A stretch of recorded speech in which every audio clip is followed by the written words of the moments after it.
अस्सलाम वालेकुम, मैं हूं इमरान आजम और आप देख रहे हैं मेरा यूट्यूब चैनल इमरान आजम व्यूज़। इस वक्त शहर इक़्तिदार की ताज़ा तरीन अपडेट्स के साथ आपकी खिदमत में हाजिर हैं।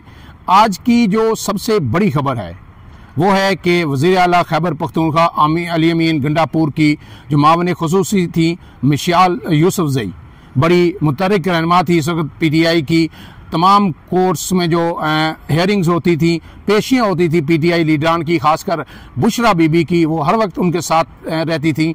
वो तेज़ी से पार्टी में ऊपर आईं और फिर उन्हें KPK हुकूमत में मामले खुसूसी का ओहदा भी दिया गया। लेकिन आज उनको फौरी तौर पर अपने ओहदे से बरतरफ कर दिया गया। आम बात यह है कि वो सिर्फ मामले खुसूसी नहीं थी वज़ीर आला KPK की, बल्कि आम बात यह है कि वो बुशरा बीबी की तर्जमान भी थी। और जो अब तक की जो हमारी इतलात के मुताबिक जो वजह बनी है उनकी बरतरफी की, वो ये है, वो इंटरव्यू मैंने भी रात सुना कि Jio TV में शहजाद इकबाल साहब के प्रोग्राम में मिशाल यूसुफजई आई, वो बुशरा बीबी के तर्जमान की हैसियत से आई और उन्होंने क़ियादत पे न सिर्फ इल्ज़ामात आयद किए, बल्कि उन्होंने ये वाज़ेह तौर पर उस प्रोग्राम में ये कहा कि बुशरा बीबी को PTI की क़ियादत पर कोई एतमाद नहीं था। बुशरा बीबी को चेयरमैन जो बैरिस्टर गौर हैं उनकी तरफ से और दीगर कायदीन की तरफ से ये पैगाम इमरान खान का बिल्कुल दिया गया था कि इमरान खान ने कहा है कि हम संगजानी में बैठेंगे, वहाँ पे एहतजाज करेंगे, वहाँ पे धरना होगा। लेकिन क्योंकि बुशरा बीबी को PTI की आदत पर एतमाद नहीं था, इसलिए उन्होंने कहा है कि अगर इमरान खान ने यह कहा है तो मेरी इमरान खान से बात करवाई जाए। अगर बात नहीं करवाई जाती तो फिर हम हर सूरत डी चौक जाएंगे। और बुशरा बीबी का उनके मुताबिक मौक़िफ़ ये था कि इमरान खान ने जो मुझे आखिरी जो उनसे मुलाकात हुई उसमें जो उन्होंने मुझे पैगाम दिया था या जेल में रहते हुए जो पैगाम दिया था वो मेरे पास अमानत है, और उसके बाद मुझे इमरान खान की तरफ से डायरेक्ट कोई इंस्ट्रक्शन नहीं मिली, इसलिए मैं उन पर अमल दरामद नहीं करूंगी। इमरान खान ने जो आखिरी पैगाम मुझे दिया वो ये था कि हमने हर सूरत डी चौक जाना है, इसलिए हम डी चौक जाएंगे। आपको पता है कि इससे पहले सितंबर में भी एक दफ़ा पहले मिशाल यूसुफजई को ओहदे से KPK हुकूमत ने बरतरफ किया था, लेकिन इमरान खान की मुदाखलत के बाद उन्हें वापस बहाल किया गया। अब जो पहले भी मैंने आपको खबर दी और आज भी हमारे ज़राए ने यह कन्फर्म की कि इस वक्त KPK हुकूमत जो है और जो क़ियादत है PTI की, KPK की, और जो वज़ीर आला हैं वो किसी तौर जल्द अज जल्द बुशरा बीबी को सुबह बदर करना चाहते हैं। वो चाहते हैं कि बुशरा बीबी यहाँ से निकलें, हमारी जान छोड़ें। और हमने पहले भी आपको बताया था कि वज़ीर आला खैबर पख्तूनख्वा जब बुशरा बीबी रिहाई के बाद वहाँ गई, उन्होंने इजलासों में गुफ्तगू करना शुरू की, हदायत देना शुरू की, बिल्कुल चेयरमैन की तरह। तो इससे तमाम क़ियादत नाला थी और वो ये कह रहे थे कि हम इमरान खान के हुक्म के पाबंद हैं, हम किसी के और के हुक्म के पाबंद नहीं हैं। आप जो सियासी कमेटी का जो इजलास हुआ था गुज़श्ता रोज़, उसमें भी आपको पता है कि जब उन्होंने आके सख्त तरीन अल्फाज इस्तेमाल किए थे कि जी ये बेगरत हैं, बेशरम हैं जो लोग डी चौक नहीं पहुँचे, यानी PTI की आदत को जो उन्होंने लताड़ा था। लेकिन जब वो वहाँ से उठ के चली गई तो फिर उसके बाद सलमान अकरम राजा ने सबसे पहले बोलने वाले शख्स थे और उन्होंने ये वाज़ेह कहा था कि मैं PTI में हूँ, पार्टी के अंदर हूँ, इमरान खान की जो हदायत हैं उनको फॉलो करते हैं, हम किसी के घर के लोगों को जवाबदेह नहीं है। और ये जो जिस तरीके से हमारे साथ बात की गई है ये तरीका नहीं है। उसके बाद शमीम नकवी जो है उन्होंने भी उनका साथ किया और फिर बाकी लीडर्स भी उनके खिलाफ फट पड़े थे। ऐसे में जो है PTI क़ियादत ये चाहती है कि बुशरा बीबी जल्द से जल्द यहाँ से चली जाएं। और अब फिर जो आज ये खबर आई है कि कल उन्होंने रात गए आके TV पे इंटरव्यू दिया और उन्होंने कहा कि बुशरा बीबी को एतमाद नहीं था, तो फौरी तौर पर उनकी जो है बरतरफी कर दी गई है। मुख्तसर में 3 से 4 जुमले उनके अहम जो हैं, जो बयान उन्होंने दिया मिशाल यूसुफजई ने, वो आपके सामने पढ़ देता हूँ। उन्होंने ये कहा कि जब संगजानी में बैरिस्टर गौर ने इमरान खान का पैगाम बुशरा बीबी को दिया तो उन्होंने कहा कि बानी PTI ने मुझे लाए अमल दिया है, वो एक अमानत है, इसलिए अगर इमरान खान कोई नई हदायत दे रहे हैं तो मेरी उनसे बराह रास्त फ़ोन पर बात कराई जाए, वरना हम डी चौक जाएंगे। और वो कह रही है कि मिशाल मलिक के मुताबिक जब डी चौक से वापस ही ऑपरेशन हुआ तो उस वक्त बुशरा बीबी को कहा गया, डेफिनेटली अली अमीन गंडापुर के बारे में बात कर रही थी कि हम आपको वापस लेके आएंगे और हम वापस इस मुकाम पे आएंगे, वापस आप इस वक्त आप पीछे हटे, ये भी उन्होंने कहा।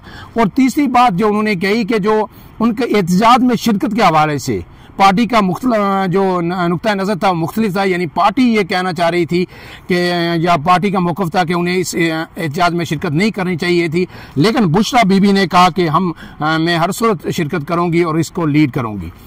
अब ये सारी बातें ये पैगाम दे रही हैं कि पीटीआई के अंदर इख्तिलाफात किस हद तक बढ़ चुके हैं और ख़ास करके बुशरा बीबी से वो किस हद तक तंग हो चुके हैं और कि अब वो बगैर किसी लिहाज के बुशरा बीबी की जो तर्जमान थी उन्हें भी ओहदे से फारग कर दिया गया। बुशरा बीबी के बारे में मिशाल यूसुफजई ने ये कहा, उनका ये मौक़िफ़ है कि जब से बुशरा बीबी यहाँ से गई हैं उनका किसी के साथ कोई इंटरेक्शन नहीं है, कोई बातचीत नहीं है, उनका कोई मौक़िफ़ सामने नहीं आया और जो है इस हवाले से कि वो इसी इजलास में शरीक हुई या सदारत की, ये सारी बातें जो है ना ये इनमें कोई सदाकत नहीं है।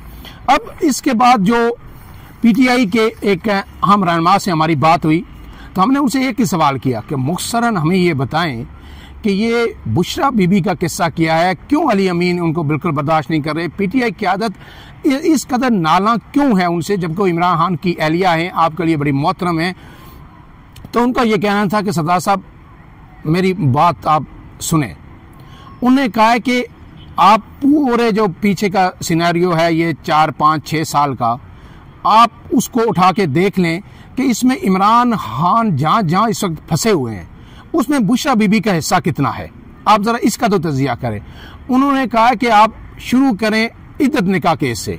इमरान खान का निकाह हुआ बुशरा बीबी से, किसके कहने पे उजलत में निकाह हुआ, किसने कहा कि आप इक़्तिदार में आ जाएंगे, उससे पहले पहले आप निकाह करें तो ये जो इक़्तिदार की लकीर है ये आपके हाथ में बड़ी प्रोमिनेंट हो जाएगी और फिर आपके लिए ज़रूरी है कि इस तारीख से पहले आप निकाह करें। कहते हैं किसने मजबूर किया, कहते हैं जी यही खातून है जिन्होंने मजबूर किया।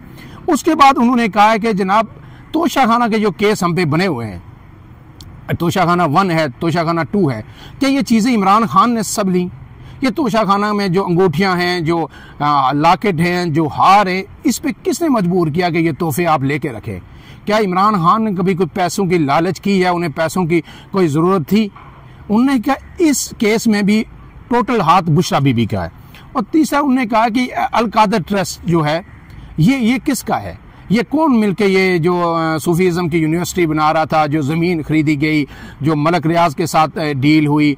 और उन्होंने फिर इसके बाद कहा कि इसके बाद आगे चले आप, ये उस्मान बुज़दार जो है जिनको वज़ीर आला पंजाब लगाया गया, अगर वहाँ पे एक एफिशिएंट किस्म का वज़ीर आला होता, आज पंजाब जो हमारे हाथों से निकल रहा है बिल्कुल वो ना होता। हम वहाँ पे डिलीवर करते, वफाक में हमारी हुकूमत थी, आज लोग हमें याद कर रहे होते और लोग कह रहे होते कि ये इन्होंने पीटीआई ने 3.5 साल मिले, इन्होंने ये डिलीवर किया, हमने 3.5 साल क्या किया।